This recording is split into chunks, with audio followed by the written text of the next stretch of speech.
और ये बात करते हैं संसद के मानसून सत्र की, जिसका आज दूसरा दिन है। विपक्ष के जिस तरह से तेवर कल दिखाई दिए थे, उसके बाद लगता है कि आज भी संध्या दोनों सदन में शोर शराबा जो है वो सुनाई देगा, क्योंकि कल पहले ही दिन लोकसभा में प्रश्नकाल भी नहीं चला। नीट पेपर लीक समेत अन्य मुद्दों को लेकर विपक्ष ने सदन में नारेबाजी शुरू कर दी। वहीं राज्यसभा में भी ऐसे ही हालात नजर आए। विपक्षी सदस्यों ने परीक्षाओं में कथित गड़बड़ी, राम मंदिर चढ़ावा चोरी मामले और कुछ अन्य मुद्दों को लेकर हंगामा किया। हालांकि लोकसभा अध्यक्ष ओम बिरला और राज्यसभा में सभापति ने बार बार सदन की मर्यादा और व्यवस्था बनाए रखने का आग्रह किया, लेकिन कोई फायदा होता हुआ नजर नहीं आया, बल्कि सदस्यों का हंगामा और भी तेज होने लगा।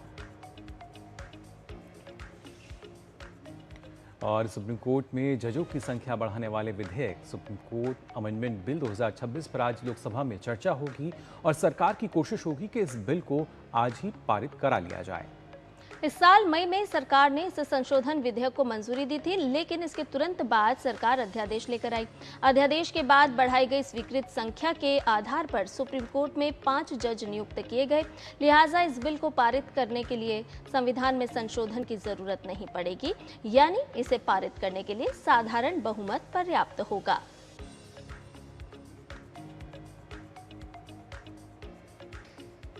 और इसके साथ ही राष्ट्रगीत वंदे मातरम के अपमान पर सजा के प्रावधान से जुड़ा संशोधन बिल आज गृह मंत्री अमित शाह राज्यसभा में पेश करेंगे। हालांकि कल भी ये राज्यसभा की सूची में शामिल था, लेकिन कल सरकार इसे पेश नहीं कर पाई क्योंकि सदन बार बार बाधित होता रहा। राष्ट्र गौरव अपमान निवारण संशोधन विधेयक में प्रस्ताव किया गया है कि अगर राष्ट्रीय ध्वज, संविधान और राष्ट्रीय गीत के दौरान किसी भी तरह की बाधा पैदा की गई या उसका अपमान हुआ तो उसे आपराधिक कृत्य माना जाएगा। इसके लिए 3 साल तक की जेल हो सकती है। ये बिल अगर संसद से पारित हो जाता है तो ये 1971 में बने कानून की जगह लेगा। इसके लागू हो जाने के बाद वंदे मातरम को वही कानूनी दर्जा और संरक्षण मिल जाएगा जो वर्तमान में जन गण मन यानी राष्ट्रगान को हासिल है। इससे पहले केंद्र सरकार ने सभी राज्यों को पत्र लिखकर यह अनिवार्य कर दिया है कि जन गण मन गाए जाने वाले सभी सरकारी कार्यक्रमों में वंदे मातरम बजाया जाना या इसके गायन को अनिवार्य किया जाए।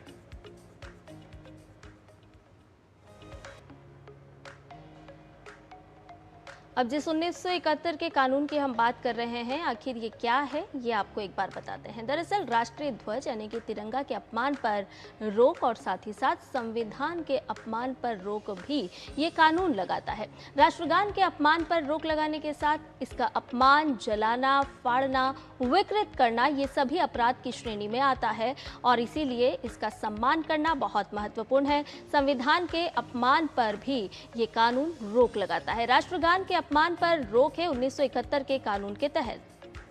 बिल्कुल, और खासतौर से अगर बात की जाए, इसका अपमान करना, इसको जलाना, फाड़ना, विकृत करना अपराध की श्रेणी में नजर आता है और खासतौर से तिरंगे का व्यावसायिक या अनुचित उपयोग भी प्रतिबंधित है। साथ ही राष्ट्रगान के दौरान जानबूझकर व्यवधान भी अपराध की श्रेणी में माना जाता है और इस दौरान दोषी पाए जाने पर अधिकतम 3 वर्ष की कैद, इसके साथ साथ जुर्माना और कैद अथवा दोनों का भी प्रावधान है।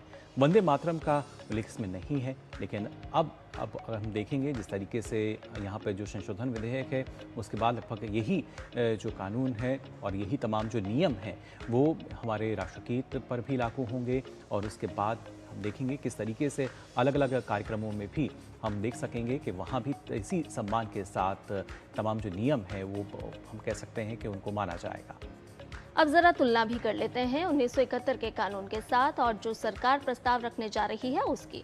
राष्ट्रीय गौरव अपमान निवारण 1971 वर्तमान में 2026 प्रस्तावित राष्ट्रीय ध्वज को कानूनी संरक्षण। तो आपको बता रहे हैं कि किस तरह से कंपैरिजन होता है राष्ट्रगीत और राष्ट्रगान के साथ। अगर हम देखें तो सरकार अब क्या करना चाहती है, किस तरह के प्रावधान सरकार लेकर के आई है, ये आपको ग्राफिक के जरिए समझा। राष्ट्रीय गौरव अपमान निवारण जो कि 1971 है, राष्ट्रगान जन गण मन इसको संरक्षित करता है और 2026 का जो प्रस्तावित विधेयक है वो वंदे मातरम को कानूनी संरक्षण प्रदान करेगा। तो आप देख सकते हैं जब इनकी हम तुलना करें, वंदे मातरम को कानूनी संरक्षण अब मिल जाएगा जो कि 1971 में नहीं था और राष्ट्रगान में बाधा डालना अपराध है और अब ये राष्ट्रगीत में भी हम देखेंगे कि इसमें भी बाधा डालना जो है अपराध की श्रेणी में आएगा।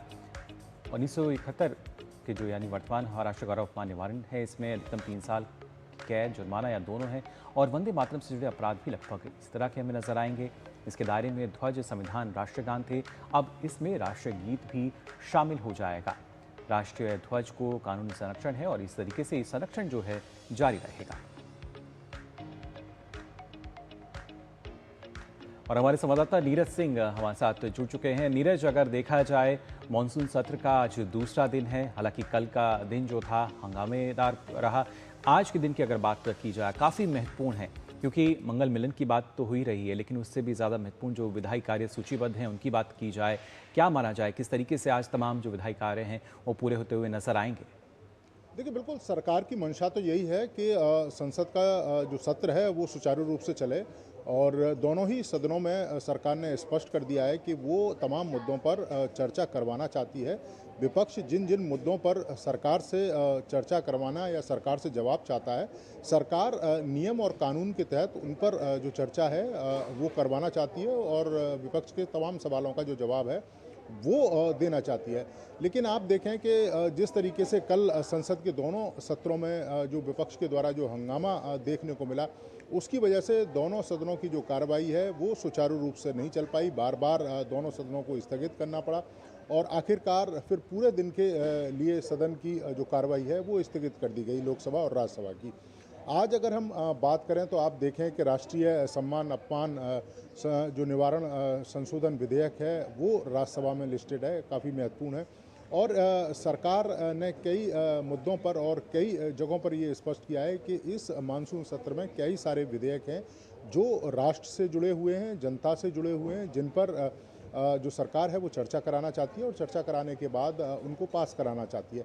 लेकिन आप देखें कि जिस तरीके से विपक्ष लगातार दोनों सदनों में हंगामा कर रहा है, तमाम तरह की जो मुद्दे हैं वो विपक्ष उठा रहा है, और नियम कानून के तहत जो कार्रवाई है वो नहीं करने दे रहा है, तो वो अपने आप में चिंताजनक स्थिति है। कल भी आप देखें कि लोकसभा अध्यक्ष के द्वारा बार बार ये कहा गया कि नियम कानून के तहत विपक्ष जिन मुद्दों को उठा रहा है सदन के अंदर, उन सब पर सरकार चर्चा कराना चाहती है। सरकार के जो तमाम मंत्री हैं चर्चा में भाग भी लेंगे और उनका जवाब भी देंगे, लेकिन जिस तरीके से हंगामा हो रहा है उसे देखकर यही संभावना बन रही है कि आज भी कमोबेश दोनों सदनों में वही स्थिति रहेगी। लेकिन सरकार लगातार कोशिश कर रही है कि ये गतिरोध टूटे। आप देखें कि ऑल पार्टी मीटिंग भी हुई थी, उसमें भी सरकार ने आश्वासन दिया था विपक्ष के तमाम नेताओं को कि बिल्कुल नीरज, हम लगातार देख रहे हैं कि सरकार जो है वो सदन चलाने की मंशा पूरी तरह से रखती है। इंपॉर्टेंट बिल भी इंट्रोड्यूस कराए जा रहे हैं, विधायी कामकाज सूचीबद्ध है, लेकिन ऐसे में विपक्ष की भूमिका हम देखते हैं तो विपक्ष की रणनीति कुछ और नजर आती है। क्या ऐसा लगता है कि विपक्ष को अपने पैटर्न में बदलाव लाने की आवश्यकता है? देखिए, विपक्ष को सकारात्मक जो रवैया है जो विपक्ष का होता है वो अपनाना चाहिए। सरकार की अगर किन्हीं नीतियों पर उनको आपत्ति है तो उन नीतियों को इंगित करे, और जो राष्ट्र और जनता से जुड़े जो तमाम विधेयक हैं उनमें भाग ले, और जो जो कमियां हैं उनको उजागर करे। लेकिन आप देखें कि ऑल पार्टी मीटिंग में विपक्ष के द्वारा दूसरी तरह की बातें कही जाती हैं जब मीडिया के सामने आते हैं, लेकिन संसद के दोनों सदनों में जब वो पहुंचते हैं तो अलग तरह की जो बातें हैं वो निकल कर सामने आती हैं, और लगातार हंगामा, बेल में आकर लगातार जो तख्तियां हैं उसको लहराना, तो ये निश्चित तौर पर लोकतंत्र के लिए अच्छे विजुअल भी नहीं है। और संसद का जो सदन है वो चर्चा के लिए है। आप लोकतांत्रिक तरीके से आप चर्चा करिए, लेकिन आप ज़बरदस्ती किसी मुद्दे को बिना नियम कानून के तहत अगर उठाने की बात कहें तो वो मुझे लगता है कि ठीक नहीं है, क्योंकि सदन है वो नियम कानूनों से चलता है, संविधान से चलता है। आप संविधान की रक्षा की बात करते हैं, लेकिन जब आप सदन में आते हैं तब तमाम संविधान के नियम कानून हैं उन्हीं का उल्लंघन करते हैं, तो ये निश्चित तौर पर ठीक नहीं है। अब देखना होगा कि विपक्ष आज किस तरह की रणनीति और किस तरह का रवैया अपनाता है, लेकिन सरकार ने स्पष्ट किया है कि वो विपक्ष के तमाम सवालों का जवाब नियम कानून के तहत चर्चा भी कराना चाहते हैं और देना भी चाहते हैं। तो आज उम्मीद यही कह रहे हैं कि विपक्ष कम से कम कल का जो रवैया है उसमें थोड़ा सा सुधार करेगा और आज चर्चा कराने देगा, और तमाम विधायी कार्य हैं जो दोनों सदनों में सुचारू रूप से संपन्न हो पाए। बिल्कुल नीरज, विपक्ष की लगातार शिकायत ये होती है कि बोलने का मौका नहीं मिलता, और जब मौका मिलता है तो लगातार हंगामा हम यहाँ देखते हैं। लेकिन बहरहाल अगर बात की जाए जिस तरीके से जो जजों की संख्या बढ़ाने वाला विधेयक है उसको अगर देखें, इसके चलते हम देख पाएंगे कि जो न्याय प्रणाली है ना सिर्फ उसमें पारदर्शिता के साथ गति आएगी बल्कि और ज़्यादा मजबूत होती हुई नजर आएगी। देखिए, बिल्कुल आप देखें सुप्रीम कोर्ट में कितनी बड़ी संख्या में जो केस हैं वो पेंडिंग हैं और निश्चित तौर पर जजों की संख्या कम होने के कारण उसमें समय भी काफ़ी लगता है और इस विधेयक के द्वारा न केवल संख्या बढ़ाई जाएगी बल्कि पूरे सिस्टम में जो पारदर्शिता है वो लाई जाएगी और मुझे लगता है कि जो बड़ी संख्या में जो लोग हैं न्याय की आस में लंबे समय से इंतज़ार कर रहे हैं उनको भी एक उम्मीद है कि जो विधेयक है जब पास हो जाएगा दोनों सदनों में तो निश्चित तौर पर उनकी जो तमाम उम्मीदें हैं वो पूरी हो पाएंगी और जो लंबा समय कम से कम लगता है वो नहीं लगेगा। आप देखें कि गृह मंत्री ने इससे पहले भी स्पष्ट किया है, जो भारतीय न्याय संहिता है BNSS के द्वारा, उन्होंने कहा है कि एक पूरी की पूरी जो प्रणाली है वो पारदर्शी तरीके से अपनी जो जांच है वो पूरी करेगी। तय समय में चाहे लोअर कोर्ट से लेकर सुप्रीम कोर्ट है उसके अंदर जो मामला है वो तय समय में सुना जाएगा और उस पर जजमेंट आएगा। तो सरकार की मंशा यही है कि लंबा इंतजार लोगों को ना करना पड़े और कहा भी जाता है कि अगर न्याय में लंबा इंतजार अगर होता है तो वो सही मायने में न्याय नहीं होता है और सरकार इसी मंशा के तहत इस विधेयक को भी लेके आई है और उम्मीद की जा रही है कि आने वाले समय में सुप्रीम कोर्ट में जो पेंडेंसी है, जो जजों की संख्या के कारण निश्चित तौर पर जहाँ केस लंबे रहते हैं उनमें कमी आएगी और पूरा सिस्टम पारदर्शी बनेगा। चलिए, बहुत बहुत धन्यवाद नीरज तमाम जानकारी हमसे साझा करने के लिए। और संसद के मॉनसून सत्र के बीच आज सुबह